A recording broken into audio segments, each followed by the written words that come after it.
So, hello! Good afternoon sa lahat ulit. It's time ulit na magluto ng lunch para sa aking alaga at sa akin na rin. So, ipapakita po sa inyo kung ano yung aking lulutuin ngayon para may idea rin po kayo sa iba na gustong magluto ng ganito. So, easy lang po. So, ang gagamitin ko po ngayon ay isda na frozen. Ito po yung isda na gagamitin ko, mackerel. Ano siya, 2 piraso sa isang balot. So, frozen po siya. So, kanina naglabas na po ako ng isa. Isa lang okay na sa amin. Maghahati lang kami ng alaga ko. Yung alaga ko hindi naman ganun kadami kumain. So, nag-defrost na ako. Na-pot dry ko na rin siya. Yan. At na-season ko na rin siya ng salt at saka black pepper. Kunti lang po. And then, yung ingredients natin ay isang kamatis, isang carrot, tapos 2 globes ng garlic, tapos maliit na piece na size ng ginger. Tapos mga isang kutsarang ketchup at half teaspoon ng oyster sauce kasi yun pa ang panglasa natin. Tapos gagamit din ako ng kunting cornstarch, kunti lang. Later na kasi para magtikin lang yung sauce natin. So, ang una natin gagawin ay ikakat muna natin yung ating kamatis at sibuyas. Ay, so kamatis at sibuyas. Supposed to be may sibuyas ito kaso wala akong sibuyas. So, kung gusto nyo, pwede nyo ring dagdagan ng sibuyas. Mas maraming tawag nito, ano tawag nito? Aroma, yung mas maganda po. So, ikakat ko lang tong aking ingredients tapos i-fry natin saglit ang ating isda. So, ayan, nahiwa ko na po ang ating carrot at ang ating kamatis. So, ang una natin gagawin, i-fry muna natin yung ating isda. So, magpainit tayo ng ating pan. Painit muna natin ang ating pan. Yung ating pan ay ano po siya, non-stick. So, kunting mantika lang po ang aking nilalagay. Kasi hindi yan didikit kapag maglagay tayo ng kung ano mang ipiprito natin. So, piprito muna natin ang ating isda. So, ayan. Mainit na po ang ating pan. So, ilagay na po natin ang ating isda.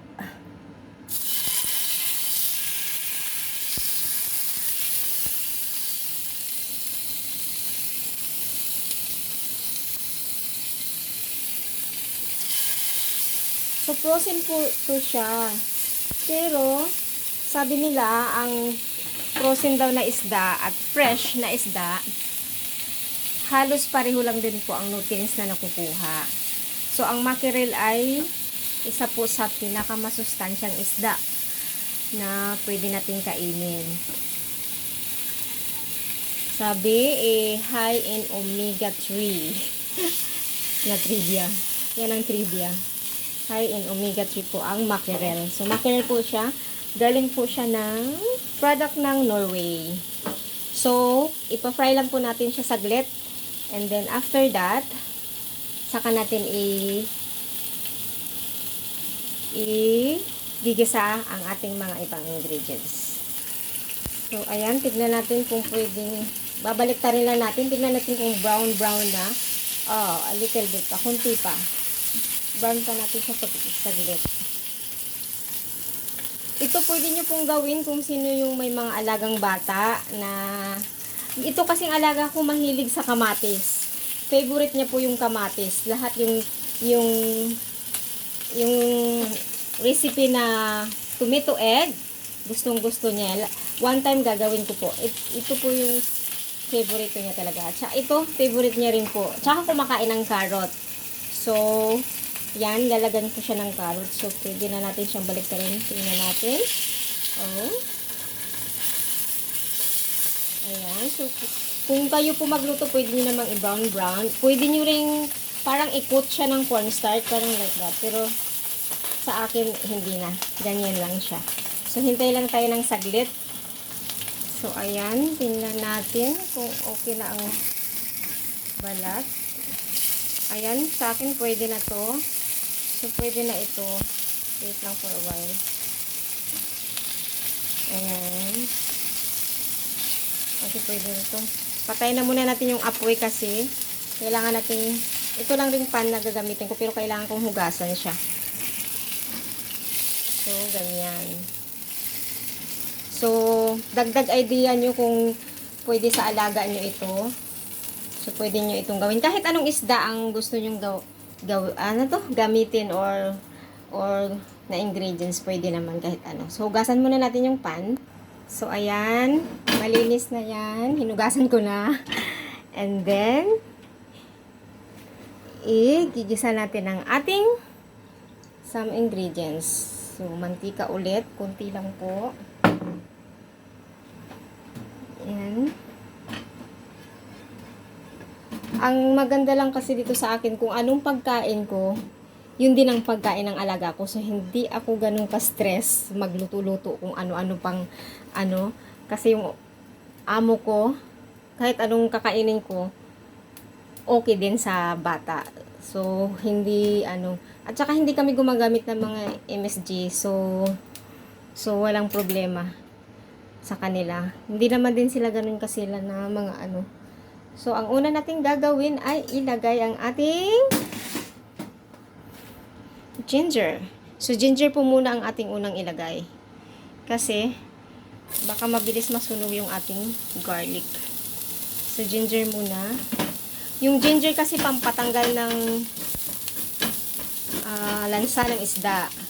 So, para itong, hindi ko alam kung anong, para itong escabeche, kung sa Pilipinas ba, escabeche or,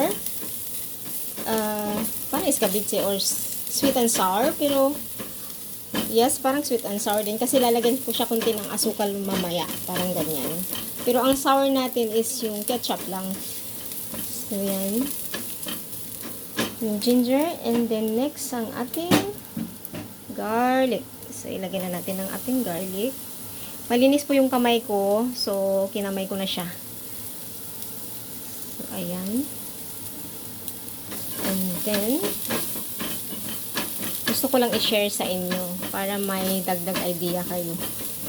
Lalo na yung mga nandito na katulad ko, nag-aalaga ng bata.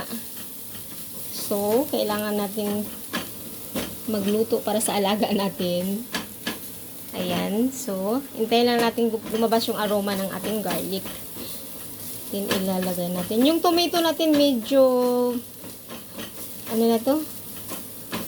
I-smash lang natin kasi yun yung makapagdagdag ng juice or sauce. So, yan. Pwede na yan. Naamoy ko na yung garlic. So, wag po nating sunugin ang garlic kasi ang garlic, pag nasunog, ano siya,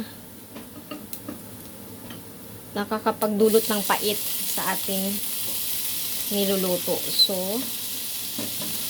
wag po natin. And then, ayan. So, gusto kong is-smash lang yung ating tomato. Lalabas na, saka natin ilagay yung carrot.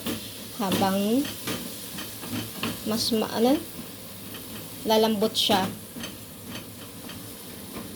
Lagyan ko siya ng kunting tubig. So, lagyan ko siya ng kunting tubig. So, yung aming tubig ay pinapakulo po dito.